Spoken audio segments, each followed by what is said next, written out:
Vamos lá para o debate. Deve ou não a Europa restringir a livre circulação de pessoas no espaço europeu? Esta terá sido uma das questões abordadas por alguns ministros responsáveis pela administração interna de vários países durante uma reunião em Paris este fim de semana. Há um novo encontro marcado para sexta-feira e o debate está lançado depois dos atentados da semana passada em Paris. Antes de partirmos para a conversa com os convidados desta manhã, o jornalista Frederico Moreno explica-nos o que é e de que forma está a ser aplicado o Acordo de Schengen na Europa. Passar de um país para o outro sem ter de mostrar o passaporte. Os postos fronteiriços dentro da Europa fazem parte do passado e hoje quase passam despercebidos. É no exterior da grande fronteira que rodeia o espaço Schengen que o controlo é mais apertado. Só é possível entrar com um visto. O Acordo Schengen foi assinado há 30 anos numa pequena vila do Luxemburgo que deu nome ao acordo e desde então o número de países membros foi aumentando. São já 26, incluindo alguns que não pertencem à União Europeia, como a Suíça, a Noruega e a Islândia. 400 milhões de pessoas têm luz verde para circular por ar, terra e mar, mas um controle mais relaxado não significa liberdade total. A garantia de segurança dentro desta área partilhada é considerada essencial, por isso polícias, alfândegas e sistemas judiciais de diferentes países trabalham em conjunto, fazem verificações pontuais. Também há quem prefira ficar de fora. É o caso da Irlanda e da Grã-Bretanha. São convidados da Antena 1 esta manhã os eurodeputados Ana Gomes, do PS, Carlos Coelho, do PSD, Nuno Melo, do CDS, Marisa Matias, do Bloco de Esquerda e Inês Zuber, do PCP. Estão nesta altura em direto de Estrasburgo. Bom dia e obrigado pela vossa participação. Vamos tentar dividir o tempo da melhor forma possível e com a participação de todos. Ana Gomes, comece por si. Nesta altura são ainda poucas as certezas, mas não é difícil de acreditar que, a partir de agora, a vida no espaço Schengen dificilmente será a mesma. Concorda? Espero que não leve à abolição da livre circulação. Espero que possa haver uma revisão no sentido de reforçar o que pode ser reforçado, mas não de abolir. Não concordo com o que propõe Marine Le Pen, que aparentemente arrasta alguns líderes europeus, nem nessa matéria, nem, por exemplo, a ideia de se retirar a nacionalidade aos suspeitos de terrorismo, nem sequer aquilo que ela também propõe de um referendo sobre a pena de morte. Neste caso concreto francês, nós temos que, do que se passou deste atentado de terrorismo em França, temos que ver que quem os cometeu foram nacionais franceses. Portanto, não se trata de impedir a entrada de pessoas de fora. Eu sou a favor, há muito tempo, aqui no Parlamento, do dito acordo de PNR, portanto, de listas de registro de passageiros. Até porque o que hoje vigora é balda total. Porque hoje os governos europeus, e cada um por si, cooperam com os americanos, com os canadianos, etc., sem qualquer controlo e, por exemplo, proteção de dados dos cidadãos europeus. Eu não sou contra isso. Acho que se deve fazer com reforço das liberdades e com proteção dos dados dos cidadãos. Estamos a falar do acesso automático das autoridades aos dados de todas as viagens de avião entre a Europa e outros países. Bom dia. E dentro da própria Europa. E isso, efetivamente, já se está a fazer como, por exemplo, com os Estados Unidos. E hoje temos a Rússia e a China a pedir-nos a mesma coisa. Portanto, eu penso que isso pode disciplinar e exatamente garantir que controlos e que aspectos essenciais das liberdades e das garantias de proteção de dados são respeitados como hoje não são. Agora, eu percebo que, por exemplo, que se ponham militares nas ruas, como os franceses hoje põem, perante a ameaça, que é altíssima, sem dúvida.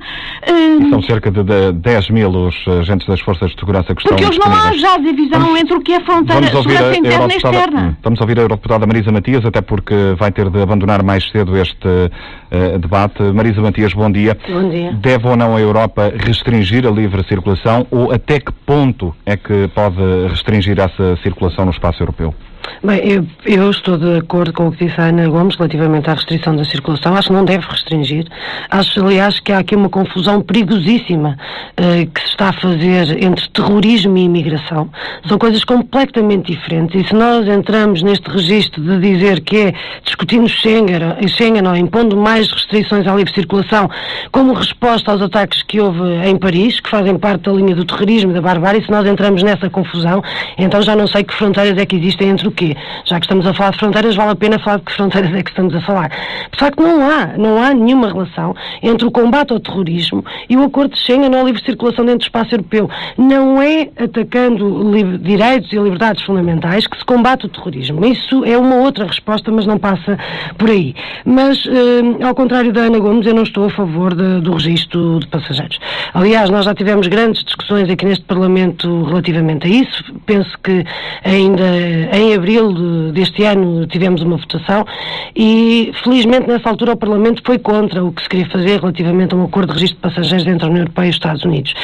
Neste caso, aliás, diga-se de passagem, ninguém viajou. Portanto, haver ou não haver registro de passageiros era um bocadinho irrelevante para o facto. Mas penso que a privacidade é também um dos valores que devemos manter a par da liberdade de circulação. E, portanto, o que nós temos que ver em relação àquilo que é a política de imigração europeia é como é que promovemos uma melhor integração, como é que tratamos com mais dignidade aqueles que aqui vivem. E não nos podemos esquecer, aliás, que Portugal é um país de imigrantes e, infelizmente, nos últimos anos cada vez mais. Portanto, não podemos querer para nós próprios aquilo, para os outros, temos que querer para os outros aquilo que queremos para nós próprios. Eu acho que é com políticas de integração, de maior igualdade social, que é a resposta e não é restringindo liberdade de circulação ou fechando fronteiras dentro do espaço europeu. Aliás, o próprio acordo de Schengen já prevê uma série de medidas que permitem fechar fronteiras em caso extraordinário, e eu mesmo em relação a isso devo dizer que estou em desacordo, mas isso seria outro debate, para dizer que penso que, sobretudo, o que é fundamental é não haver confusão de debates. Não podemos promover a xenofobia, o racismo e a discriminação dos imigrantes com base naquilo que foi um ataque terrorista e bárbaro, e isso, obviamente, estamos... Agradeço por me ter dado mais algum tempo de antena, porque como vou sair, agradeço muito essa vossa atenção. Inês Zuber, bom dia também. Que respostas é que a Europa pode encontrar para responder a este problema, e essas respostas devem ou não passar, na sua opinião, por restringir a livre circulação de pessoas no espaço europeu? Bom dia a todos e agradecer à antena o convite endereçado. Deixe-me dizer que nós queremos expressar, obviamente, a nossa solidariedade e a nossa consternação com o povo francês em relação a esta terrível desgraça que ocorreu tão perto de nós. Agora, nós também temos a opinião de que o que aconteceu não pode servir, e o facto das pessoas hoje estarem indignadas com aquilo que aconteceu, não pode servir de pretexto para fazer vingar uma agenda restritiva, uma agenda securitária, uma agenda de preconceito em relação à diferença, de estigmatização em relação ao outro, que hoje está aí a crescer, e nós sabemos que existe essa agenda na União Europeia, nomeadamente através do crescimento de vários partidos de extrema-direita. E, portanto, isso seria precisamente dar-lhes esse presente que eles precisavam, esse argumento que eles precisavam. Porque quando nós falamos desta questão do terrorismo, é importante ter, sobretudo, em conta o que é que provoca, quais são as raízes mais profundas destes fenómenos. Porque não vale a pena nós tentarmos resolver a questão com medidas que podem parecer eficientes se não formos à causa profunda destes fenómenos. E para nós há aqui duas questões fundamentais. A primeira questão fundamental é a questão, obviamente, das desigualdades sociais e económicas, e da crise social e económica que vários países, inclusivamente a França, vivem, e o que leva, obviamente, à exclusão de uma grande parte da sua população, e nomeadamente de minorias étnicas e religiosas, e que provocam, obviamente, as condições para que emerjam radicalismos que obviamente condenamos perentoriamente. E, portanto, essas causas têm que ser atacadas. Mas, por outro lado, parece-nos a nós também que houve, por parte da União Europeia, mas também por parte dos Estados Unidos, uma política de instigação de conflitos religiosos e étnicos e de ingerência em vários países, que também esteve na origem, por exemplo, do crescimento destes movimentos terroristas. Porque nós não podemos... A verdade é que estamos perante um fenómeno relativamente novo, vou dizer assim, com o regresso de cidadãos europeus que se juntaram, alegadamente no caso francês, ao Estado Islâmico e que depois regressam à Europa. Deixe-me ouvir o eurodeputado Carlos Coelho para perguntar o seguinte. Carlos Coelho, a Europa não precisa de tomar medidas para se adaptar a esta nova realidade? Bem, antes de mais, bom dia. Eu acho que a Europa tem de ver onde é que há problemas e corrigi-los. O problema é que nós temos um instrumento para isso. O que está aqui em causa neste momento é uma ameaça à liberdade de circulação. E a pergunta é, a liberdade de circulação é boa ou é má? É boa. Há uma geração de portugueses que se lembra das filas enormes que se faziam na fronteira entre Portugal e a Espanha. Isso hoje é absurdo. Ninguém hoje quer, ninguém de boa fé quer retomar essas fronteiras. Agora, é verdade que em circunstâncias específicas, a deputada Marisa Matias já fez referência a isso, cada Estado-membro tem essa capacidade soberana, isto é Portugal, ou a França, ou a Espanha, ou qualquer outro país do espaço Schengen, face a um desafio, pode, por decisão unilateral, reintroduzir temporariamente os controles nas fronteiras. Não precisa de pedir autorização. É uma competência soberana. Mas a Europa não deve reagir com uma ação conjunta a este problema? Não, problema? deve com certeza, e admito que haja problemas em algumas fronteiras externas. Vamos ser claros, os controles nas fronteiras externas são, na prática, controles europeus, mas juridicamente são controles nacionais. Isto é, qualquer cidadão estrangeiro que entre em Portugal está a entrar na fronteira portuguesa, mas é verdade que, na prática, ela é uma fronteira europeia, porque quem entra em Portugal está a entrar em Espanha, em França, por aí fora. Agora, nós aprovámos no Parlamento Europeu, porque detectámos que havia esse problema, um novo mecanismo de avaliação de Schengen, que vai entrar em funções este ano. E, o que significa que temos um instrumento para ver, fora da pressão, da emoção, do momento, quais são as fronteiras externas que estão a seguir as regras de Schengen e quais são as fronteiras externas que não estão a seguir as regras de Schengen. E para mim a abordagem séria é esta, é ver caso a caso quais são as fronteiras que estão a deixar passar irregularmente quem não deve passar e quais são aquelas que estão a aplicar as regras comuns. E a nossa segurança, o espaço Schengen no seu conjunto, só é defendido se todos fizermos o nosso papel. E se todos estiverem a aplicar as regras que estão definidas.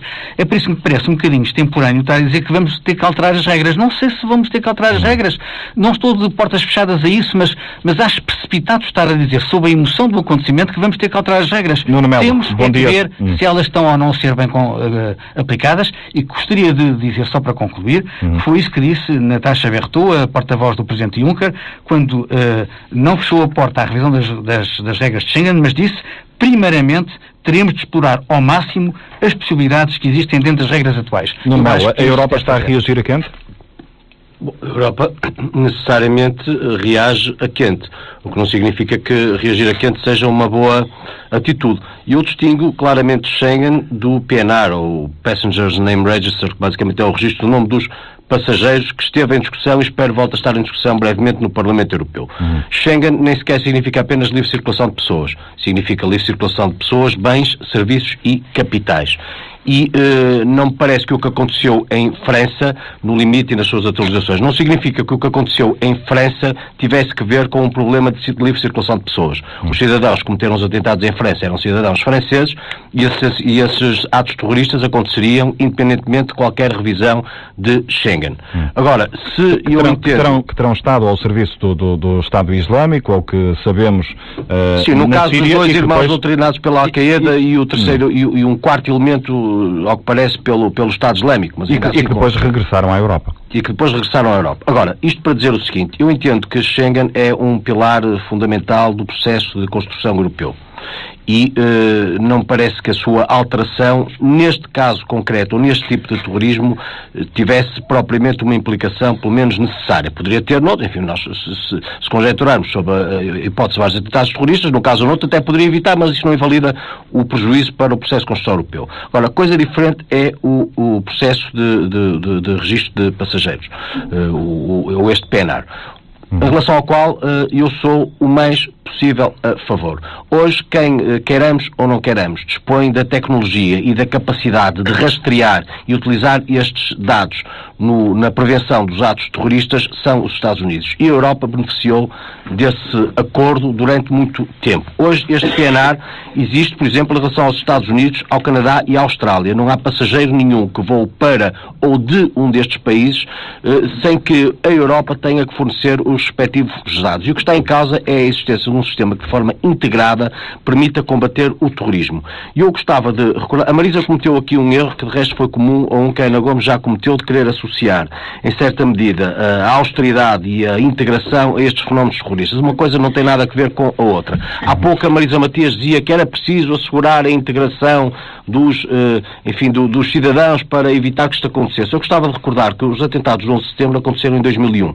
Os atentados em Madrid aconteceram em 2004. Os atentados em Londres aconteceram em 2005. Era política de austeridade digna desse nome, pudesse justificar o que fosse. Osama Bin Laden é em si mesmo um milionário saudita, filho de um milionário, pobre na origem, mas imigrante iemenita. E no caso recente de outros atentados noutras origens que não na Europa ou no mundo ocidental, mas que nos deviam chocar a todos, e dou-lhe os exemplos da Nigéria, onde uma menina de 10 anos, em 10 de janeiro, enfim, foi portadora dos explosivos que vitimaram 20 pessoas, ou no Paquistão, com a morte de 132 crianças, em causa estiveram duas organizações terroristas, todas elas de inspiração fundamentalista islâmica, que simplesmente nessa sua base ideológica querem, no terror, afirmar a sua ideologia, o que não tem nada a ver com integração, nem austeridade. E já agora, só terminar, com o mesmo se diga destes dois irmãos que assassinaram estes jornalistas e depois levaram uma escalada de mortes que vitimaram outras pessoas, porque é curiosa uma declaração muito recente de um seu professor, de um seu formador, que se mostrou chocado pela forma como estes dois rapazes, assim os designou, completamente integrados, foram capazes de matar na França que os acolheu.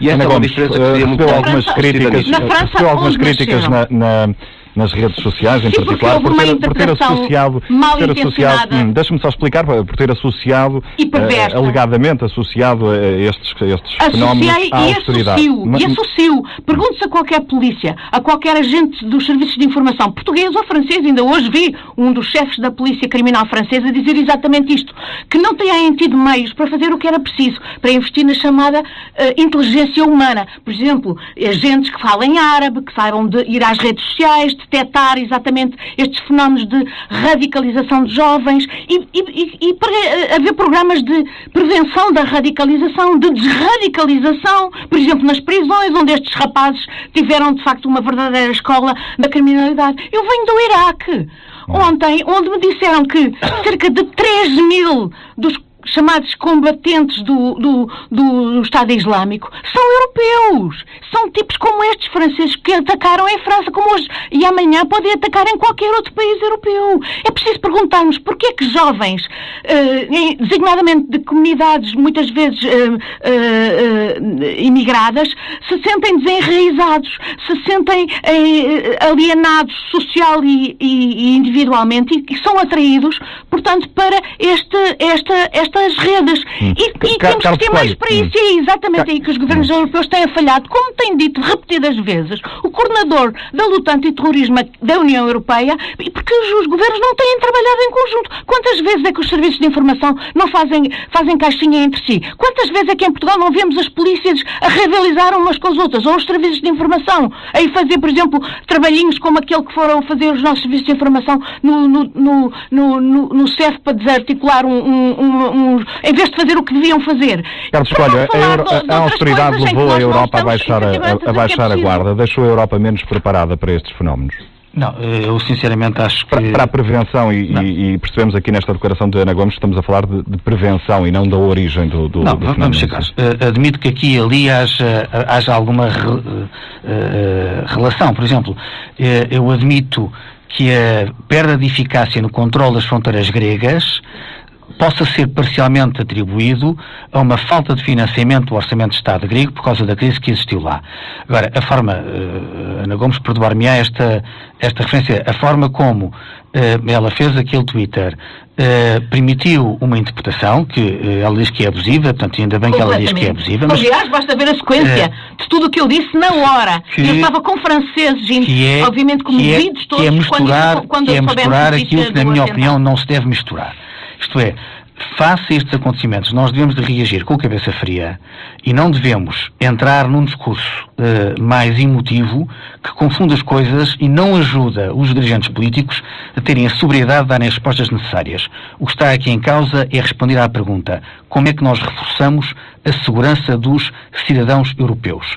E esse é o debate sério que se tem de fazer em cada um dos Estados-membros e no espaço Schengen no seu conjunto. E é por isso que eu insisto, o que nós devemos é ver quais são as fronteiras externas que não estão a aplicar as regras de Schengen. O novo sistema de avaliação que está a começar este ano deve ter os meios para fazer esses mecanismos. Estou de consciência tranquila pelo lado do Parlamento Europeu, porque nós fizemos o que estava ao nosso alcance. Por exemplo, aprovámos na lei as visitas surpresa. Antigamente as avaliações eram feitas com visitas anunciadas. Dir-me-ão qual é a eficácia de dizer: eu dentro de 3 meses vou verificar a fronteira aérea em Atenas. Evidentemente que no aeroporto de Atenas vão preparar as coisas para daqui a 3 meses, quando lá tiverem inspeção, passa tudo com boa nota. Foi graças à pressão do Parlamento Europeu que nós metemos o mecanismo das fiscalizações surpresa, isto é, a Comissão Europeia tem a capacidade de ir a qualquer fronteira externa sem ser anunciado e detectar in loco no momento se estão ou não a aplicar as regras de Schengen. É isso que se tem de fazer. É por aqui que deve passar a resposta da Europa? Bem, eu já disse que para nós há 2 questões fundamentais que têm a ver a questão da integração social, porque repare que esta questão meramente da questão da segurança é uma resposta, de facto é uma resposta que se dá a quente e que não vai combater as questões de fundo. Mas também deixe-me dizer uma coisa, é que de facto nada disto tem a ver com a circulação interna, porque se de facto aquelas pessoas eram francesas, Schengen já tem agora, independentemente do apoio que damos a Schengen, mas já tem de facto controles, reforçou os seus controles nas fronteiras externas. Tanto assim que hoje nós sabemos que qualquer imigrante que queira vir para a Europa é complicadíssimo conseguir um visto. Nós criticamos isso, mas não é isso que agora que está em causa. Portanto, já reforçou bastante as suas fronteiras externas. Quando estes... O problema é interno. Quando estes cidadãos franceses chegam ao seu país, quer dizer, eles não se deslocaram para nenhum lado e, portanto, ainda que se alterasse aqui as regras de Schengen ao nível das fronteiras internas, isso não teria repercussão absolutamente nenhuma neste caso. Eu acho que nós temos aqui é que perceber porque é que nós chegamos hoje a este ponto. Deixe-me só terminar uma ideia que eu estava a dar há pouco e que tem a ver com como é que se combate o terrorismo. Por exemplo, não se instigando o terrorismo. Combate-se o terrorismo não se instigando o terrorismo. Porque nós não podemos hoje dizer que isto do Estado Islâmico é muito complicado, quando nós sabemos perfeitamente que muitos destes movimentos do Estado Islâmico foram, e movimentos do Estado Islâmico do Iraque e do Levante, integrados no Exército Livre Sírio, foram muitas vezes apoiados, inclusive pelos Estados Unidos da América, pela União Europeia e por outros países. Ou seja, o terrorismo não é assim. Nós, quando nos dá jeito, apoiamos movimentos que são radicais. E quando não nos dá jeito, desligamos o interruptor porque não queremos que eles agora venham criar complicações para o nosso lado. Nós estamos a fugir um pouco do tema central do debate. Não, mas é que o tema central é precisamente o terrorismo. É porque se não fosse o terrorismo nós não estávamos aqui a discutir estas questões. Nuno Melo, o Ocidente está de certa forma a pagar por alguns erros do passado ou não, na sua opinião? Vamos cá ver uma coisa.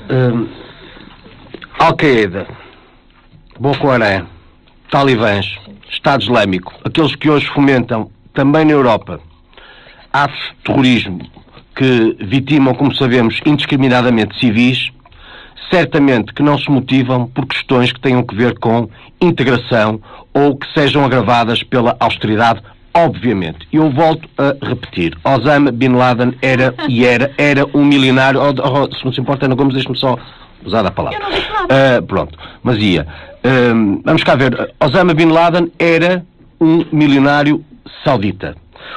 Quando na Nigéria o Boko Haram já vitimou mais de 7.000 pessoas desde 2009 até hoje. Eu recordo o atentado, nós às vezes achamos que acontece longe em África, não tem nada a ver connosco, não é? Mas neste momento, vamos cá ver uma coisa, esta menina de 10 anos, que é utilizada como correio para bombas que vitimam, como vitimaram estas pessoas, enfim, o Boko Haram certamente não se motiva por questões de austeridade, nem nisso viu o agravamento, nem nisso viu razão para a sua conduta. Os talibã, quando vitimaram 135 crianças, aliás 132 crianças há bem pouco tempo no Paquistão, certamente que não agiram motivados por razões de austeridade, tal qual o Estado Islâmico, tal qual o... Está a ver, Ana Gomes, que eu dizia? Está a ver, Ana Gomes? Está a ver como eu tinha razão, Ana Gomes? Não me ia aguentar. Está a ver, pronto, Ana Gomes, eu calmo para Ana Gomes. Ana Gomes, está a ver como não me ia deixar falar? Eu sabia, bom. Tal qual quando falamos do Estado Islâmico, e o Estado Islâmico que doutrinou um dos rapazes, um dos homens que enfim, o que sequestrou num supermercado em Paris vários cidadãos. Bem, o Estado Islâmico doutrinou este homem tal qual a Al-Qaeda doutrinou aqueles outros dois irmãos. E quando a doutora Ana Gomes cometeu... E quando a doutora Ana Gomes cometeu... Já lhe vou dar a palavra, Ana Gomes. Não grite, porque nem me ouvem a mim, nem ouvem a si. E só fica ao ruído em casa das pessoas que querem, basicamente, aprender qualquer coisa, ou pelo menos ouvir-nos. Bom, eu volto a repetir o seguinte. Considero uma imprevidência, um erro, um tiro completamente ao lado e uma mensagem errada, aquela que a doutora Ana Gomes deu através de um Twitter, onde limita basicamente, usou uma expressão para significar... Ana Gomes, deixa-me falar. Usou uma expressão, mas vai ter já a ocasião de dizer o que muito bem entender, mas deixa-me dizer o que eu quero dizer, não é? Bom, em relação ao que aconteceu no jornal vitimando aqueles jornalistas, a expressão foi horror. Pois todas as outras palavras foram utilizadas para descrever o drama da falta de integração e depois na retificação... Ana Gomes, eu estou mesmo a terminar. Ana Gomes, estou quase a terminar, Ana Gomes. Estou quase a terminar. E depois, na justificação posterior, foi pior a emenda do que o soneto, porque aí, francamente, ainda mais reforçou essa componente de uma situação económica e de uma política de austeridade, que é, eu agora não vou discutir, para nisso encontrar motivação para um fenómeno que acontece num mundo islâmico, e termina num mundo islâmico radical, sabe que a austeridade afeta muitas comunidades, mas nas outras não vejo propriamente estes atos de contextualizar aqui radical. Ana Gomes, já teve a oportunidade de nos explicar aqui, de nos contextualizar essa mensagem que deixou no Twitter. Não vamos ficar presos, até porque já nos resta muito pouco tempo. Pelo Nuno Melo. Não foi nada. Foi absolutamente feio. É que eu lhe reproduzi exatamente. Eu dou-lhe o texto, tenho exatamente todos os textos, a sequência de todos os textos que eu publiquei no Twitter. Ana Gomes, o que lhe pergunto é o seguinte: nós estamos a falar em alterações concretas, nomeadamente ao nível da livre circulação de pessoas, na eventualidade de fazerem essas alterações. O que lhe pergunto é se, para além disso, a Europa também precisa de mudar a forma como tem olhado para estes movimentos extremistas. E como tem tratado absolutamente, porque estes temos temas? que perceber o que está na origem, e houve muitos erros feitos, não só pela Europa, mas pelo conjunto da comunidade internacional. Agora, temos que perceber que hoje, de facto, não há diferença entre segurança interna e externa. Temos que perceber que muitos erros que cometemos no exterior, por exemplo, a negligenciar do problema da Palestina, alimenta a narrativa dos terroristas, abusivamente, mas alimenta. Mas o principal fator que faz com que haja, por exemplo, 3.000 europeus a combater nas fileiras dos dito Estado Islâmico, não é Estado e nem é islâmico, temos que o perceber. E o que é que está na origem de jovens que se radicalizam? Que temos que o impedir. Temos que perceber, por exemplo, eu agora, no Iraque, falando, por exemplo, com jovens das comunidades, das minorias yazidis perseguidas, que estiveram capturadas e foram escravizadas pelos tipos do Estado Islâmico, disseram-nos que um elemento muito importante também do comportamento dessa gente, e designadamente dos europeus, tem a ver com as suas proezas sexuais, coisas que eles não fazem. Muitos deles até como muçulmanos, com raparigas muçulmanas, e que entendem que podem fazer com raparigas, por exemplo, das comunidades não muçulmanas, como é o caso das yazidis e de outras que eles capturaram. Carlos Coelho, a Europa só desperta para isso. E é por isso que a inteligência humana e, digamos, a capacidade analítica das forças de informação e policiais e judiciais é muito importante, e nisso nós não investimos, exatamente por causa destas políticas austeritárias, e por isso também não investimos em programas de prevenção da radicalização e de desradicalização. Deixe-me só ler rigorosamente para sabermos o que estamos a falar e para evitar, enfim, cada um terá o seu esforço interpretativo. Nuno Melo, não vamos... O tweet da Ana Gomes foi Charlie Hebdo. Já teve a oportunidade de dar também a sua... só ler. Horror. Também o resultado de políticas anti-europeias de austeridade, xenofobia, injustiça, extremismo e terrorismo. E depois na defesa diz... Exatamente. A austeridade cria desemprego, que estimula a desinserção e a alienação sociais, que fornece a recrutar terroristas. É exatamente isso. Nuno Melo, já tinha tido a oportunidade de dizer isso. Ana Gomes também já teve a oportunidade de dar aqui a sua opinião. Vamos só ouvir, estamos praticamente sem tempo. Carlos Coelho, deixe-me perguntar-lhe o seguinte: a Europa só desperta para estes problemas quando se vê confrontada com situações como as que aconteceram na semana passada? Não, eu acho que tem razão. Muitas vezes não só despertamos para os problemas quando estamos confrontados com eles. Infelizmente é um dado dos tempos novos. Agora, deixe-me voltar àquilo que estava a dizer a Ana Gomes.